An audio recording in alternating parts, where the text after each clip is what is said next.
श्री शक्ति नमः। ओम श्री शक्ति नमः। ओम श्री शक्ति नमः।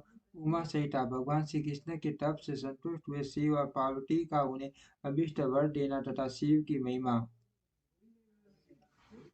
जो रजोगुण का आश्रय ले संसार की सृष्टि करते हैं, सत्व गुण गुण से संपन्न हो साठों भुवनों का धारण पोषण करते हैं, तमोगुण से युक्त हो सबका संहार करते हैं तथा त्रिगुणमयी माया को लांग कर अपने शुद्ध स्वरूप में स्थिर रहते हैं उन सत्यानंद स्वरूप अनंत अनंत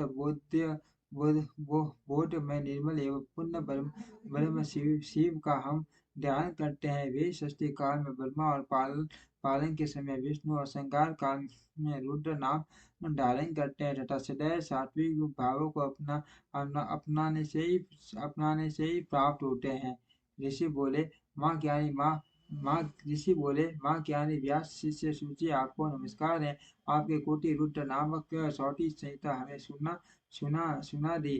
अब उमा संहिता के अंतर्गत नाना प्रकार के उमा संख्याओं से युक्त जो परमात्मा शाम सदा शिव का साहित्य है उसका वर्णन कीजिए। सूची ने कहा सौनक आदि महर्षि भगवान शंकर का मंगलमय साहित्य परम देवीय एवं भोग और मोक्ष को देने वाला है। तुम लोग प्रेम से इसका श्रवण करो। पूर्व काल में मुनिवर व्यास ने सनत कुमार के सामने ऐसे ही पवित्र प्रश्नों को उपस्थित किया था और इसके उत्तर में उन्होंने भगवान शिव के उत्तम साहित्य का गान किया था।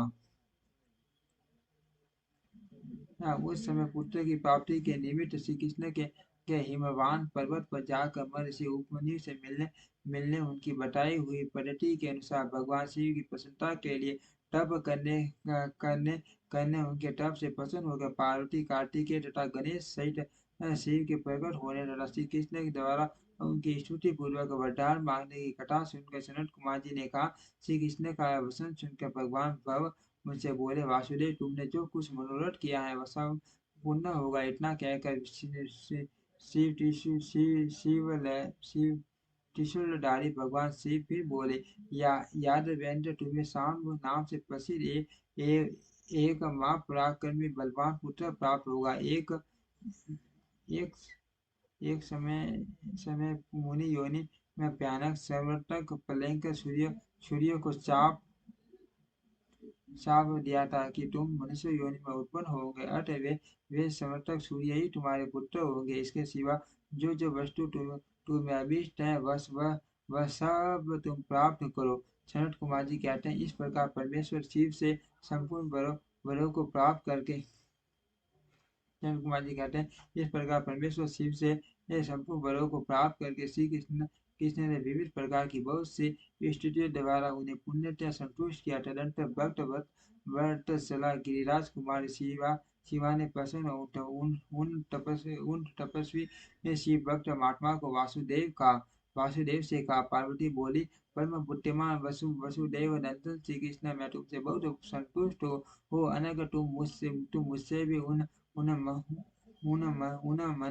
मनोवांछित वरों को ग्रहण करो जो भूतल पर दुर्लभ है।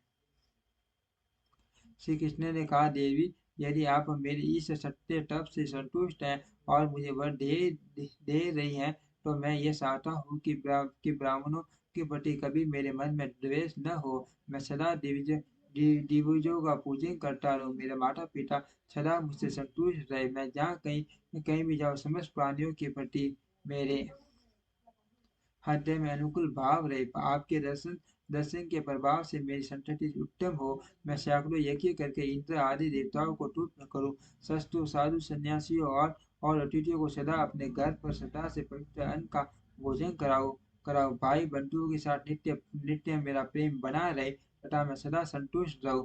सनत कुमार जी कहते हैं श्री कृष्ण का वह वचन सुनकर संपूर्ण अभिष्टों को देने वाली सनातनी देवी पार्वती विस्मित हो उनसे बोली वासुदेव ऐसा ही होगा तुम्हारा कल्याण हो। इस प्रकार श्री कृष्ण पर उत्तम कृपा करके उन्हें उन वरों को देकर पार्वती देवी तथा परमेश्वर शिव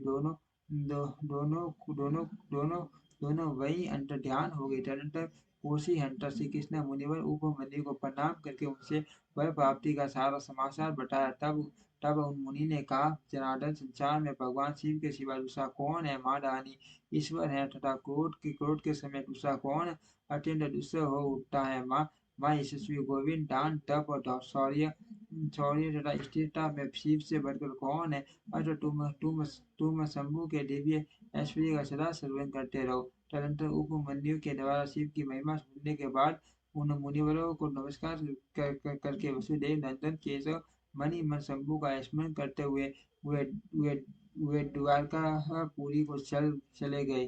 ओम श्री शक्ति नमः। ओम श्री शक्ति नमः। ओम श्री शक्ति नमः।